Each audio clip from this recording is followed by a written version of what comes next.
Hello friends, full me വൺസിന്റെ 7ാമത്തെ എപ്പിസോഡിലേക്ക് പോകാം. കഴിഞ്ഞ എപ്പിസോഡിൽ ക്രിസ്റ്റഫർ ജോയാണ് തിയോയെ കൊന്നതെന്ന് മായയോട് പറയുന്നു. മായ ആകെ ഞെട്ടിത്തിരിച്ച് അയാളെ നോക്കുകയാണ്.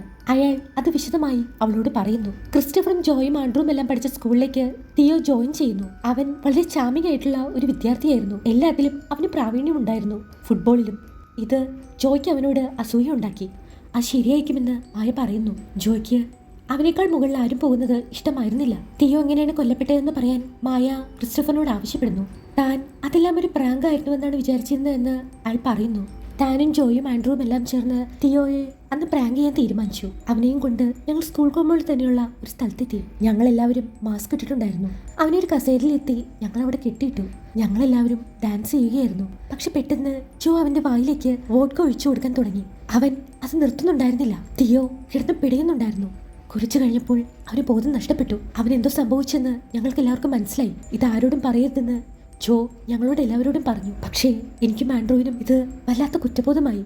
കുറച്ച് ദിവസങ്ങൾക്ക് ശേഷം ആ ഗ്യാങ്ങിലുണ്ടായിരുന്ന അതേ 5 പേർ ചേർന്ന് ഒരേ ആട്ടിൽ പോവുകയാണ്. ഈ സമയം ആൻഡ്രൂ നമ്മൾ ചെയ്യുന്നത് ശരിയല്ലെന്നും നമുക്കിതെല്ലാം തുറന്നു പറയാമെന്നും അവരോട് പറയുന്നു. പക്ഷേ ജോ അവനെ വിലക്കുകയാണ്. എന്തായാലും വളരെ വിഷമത്തോടെ ആൻഡ്രൂ ആ യാറ്റിന്റെ ഡെക്കിലേക്ക് പോയി. പുറകെ ജോവും പോകുന്നത് ക്രിസ്റ്റഫർ കണ്ടു. പെട്ടെന്നാണ് ജോ ആൻഡ്രൂവിനെ തള്ളി കടലിലേക്ക് ഇടുന്നത്. അങ്ങനെയാണ് ആൻഡ്രൂ മരിച്ചത്. തന്റെ സ്വന്തം ചേട്ടനെ ജോ തന്നെയാണ് കൊന്നതെന്ന് ക്രിസ്റ്റഫർ പറയുന്നു. ഇത് കേട്ട് മായ ആകെ ഞെട്ടിപ്പോവുകയാണ്. ഇത് നിങ്ങൾ വേറെ ആരോടും പറഞ്ഞിരുന്നില്ലേ എന്ന് മായ ചോദിക്കുന്നു. ഞാൻ ആരോടും പറഞ്ഞിരുന്നില്ലെന്ന് ക്രിസ്റ്റഫർ പറയുന്നു. പിന്നെ എന്താണ് എന്നോട് ഇപ്പോൾ പറയുന്നതെന്ന് മായ ചോദിക്കുന്നു. കാരണം ഇപ്പോൾ ജോ മരിച്ചു പോയല്ലോ, തനിക്ക് ധൈര്യമായി എന്ന് അയാൾ പറയുന്നു. എന്തായാലും സത്യങ്ങളെല്ലാം മനസ്സിലാക്കിയ മായ അവിടുന്ന് പോകുന്നു. അടുത്ത സീൻ, സാമി കോറയുടെ ആ കാട്ടിലുള്ള താവളം കണ്ടുപിടിച്ചിരിക്കുകയാണ്. അവിടെ എത്തിയ സാമി കോറയെ കീഴ്പ്പെടുത്തി അവിടുന്ന് കൊണ്ടുപോകുന്നു. ഈ സമയം ഷെയ്ന്റെ കോൾ മായ്ക്ക് വരുന്നു.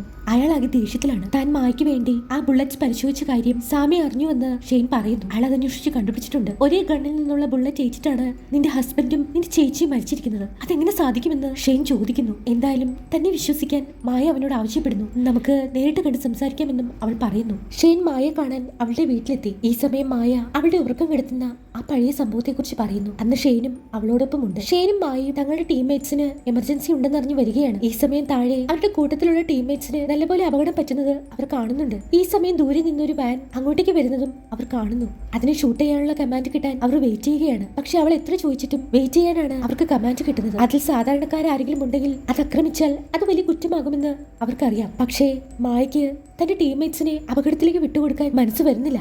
അവൾ ഷെയ്ൻ അറിയാതെ ആ കമാൻഡ് കിട്ടുന്ന ബട്ടൺ ഓഫ് ആക്കുന്നു. പക്ഷെ ഇത് ഷെയ്ൻ മനസ്സിലാക്കുന്നില്ല. ആ വാനിനെ ഷൂട്ട് ചെയ്യാനുള്ള ഓർഡർ കിട്ടിയെന്നാണ് ഷെയ്ൻ വിചാരിക്കുന്നത്.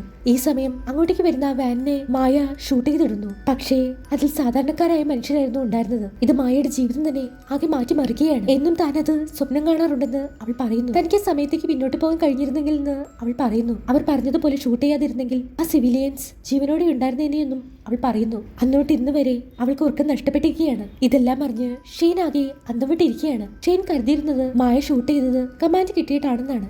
എന്തായാലും ഷെയ്നോട് ഇപ്പൊ വരാമെന്ന് പറഞ്ഞ് അവൾ ബാത്റൂമിലേക്ക് പോകുന്നു. ഈ സമയം അവളുടെ ഫോണിലേക്ക് ഒരു മെസ്സേജ് വരുന്നു. തന്റെ നാനിയായിരുന്ന എലിസബത്തിന്റെ സഹോദരന്റെ കാറിൽ മായ ഒരു ട്രാക്കർ ഫിറ്റ് ചെയ്തിരുന്നു. അതൊരു സ്ഥലത്തേക്ക് മൂവ് ചെയ്യുന്നത് കാണിച്ചാണ് അവൾക്ക് മെസ്സേജ് വന്നിരിക്കുന്നത്. അവൾ ഷെയ്നോട് പറയാതെ അത് അന്വേഷിച്ച് പോവുകയാണ്. ഈ സമയം കോറിയെ പിടിച്ചുകൊണ്ടുപോയ സാമി അവനെ ചോദ്യം ചെയ്യുന്നു. ടോമി ടാർക്കിന്റെ കൊലകുറ്റമാണ് അവൻ ആരോപിച്ചിരിക്കുന്നത്. പക്ഷെ അവനതെല്ലാം നിഷേധിക്കുകയാണ്. പകരം ബർക്കറ്റ് ഫാമിലിയെ കുറിച്ചുള്ള രഹസ്യങ്ങൾ അവൻ സാമിയോട് പറയുന്നു. ഈ ബർക്കറ്റ് ഫാമിലി ടോമി ടാർക്കിന് കുറെ നാളായി പണം കൊടുക്കുന്നുണ്ട്. അതുകൂടാതെ അവരുടെ മരുന്നുകൾക്കെല്ലാം വലിയ സൈഡ് എഫക്റ്റ് ആണ് ഉള്ളതെന്നും അവൻ പറയുന്നു. അത് സാമിക്ക് റിലേറ്റ് ചെയ്യാൻ കഴിയുന്നുണ്ട്. ഈ ബർക്കറ്റ് ഫാമിലിയുടെ മരുന്നുകളാണ് സാമി കുറെ നാളായി യൂസ് ചെയ്യുന്നത്. അതുകൊണ്ടാണോ തനിക്ക് ഇങ്ങനെ ബോധക്കേട് വരുന്നതെന്നും ഹാലുസിനേഷൻ വരുന്നതെന്നും സാമിക്ക് തോന്നുന്നു.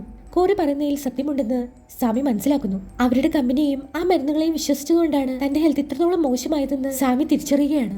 ഇതെല്ലാം കണ്ടുപിടിച്ചതുകൊണ്ടായിരിക്കാം ക്ലെയർ കൊല്ലപ്പെട്ടതെന്നും കോറി പറയുന്നു. സാമിക്ക് ഇതെല്ലാം കൺവിൻസ് ആവുന്നുണ്ട്. ഈ സമയം ഒരു കടയിലെത്തിയ മായ അവിടുന്ന് ഒരു പുതിയ ഫോൺ വാങ്ങുന്നു. കൂടാതെ ഒരു തൊപ്പിയും അവൾ വാങ്ങിച്ച് തലയിൽ വെക്കുന്നുണ്ട്. എന്നിട്ട് അവൾ ആ ഫോണിൽ നിന്ന് എഡിയെ വിളിച്ചു വരുത്തുകയാണ്. ഇതെല്ലാം എന്താണെന്ന് എഡി അവളോട് ചോദിക്കുന്നു. ക്ലെയറെ കൊന്നത് ആരാണെന്ന് നിനക്ക് അറിയണ്ടേ എന്ന് മായ ചോദിക്കുന്നു. അറിയണമെന്ന് എഡി പറയുന്നു. എങ്കിൽ എന്നെ അത് കണ്ടുപിടിക്കാൻ അനുവദിക്കണമെന്ന് മായ പറയുന്നു. അവൾ എഡിയുമായി ലില്ലിയുടെ ഡേ കെയറിലെത്തി. എന്നിട്ട് അവളെ പിക്ക് ചെയ്യാനുള്ള പെർമിഷൻ എഡിക്ക് കൊടുക്കുകയാണ്. കൂടാതെ കുറച്ച് ദിവസത്തേക്ക് ലില്ലിയെ നോക്കണമെന്നും എഡിയോട് അവൾ ആവശ്യപ്പെടുന്നു. കുറച്ചു നേരം ലില്ലിയെ നോക്കി നിന്ന് അവൾ അവിടുന്ന് പോകുന്നു. പോകാൻ നേരം എഡിയുടെ കാറുമായിട്ടാണ് അവൾ പോകുന്നത്. അവൾ എന്തോ ഒന്ന് മനസ്സിൽ ഉറപ്പിച്ചിട്ടുണ്ട്. ഇതോടെ ഫൂൾ മീ വൺസിന്റെ 7ാമത്തെ എപ്പിസോഡിന്റെ ഫസ്റ്റ് പാർട്ട് ഇവിടെ അവസാനിക്കുകയാണ്. അടുത്ത പാട്ടുമായി നമുക്ക് വീണ്ടും കാണാം. ബൈ.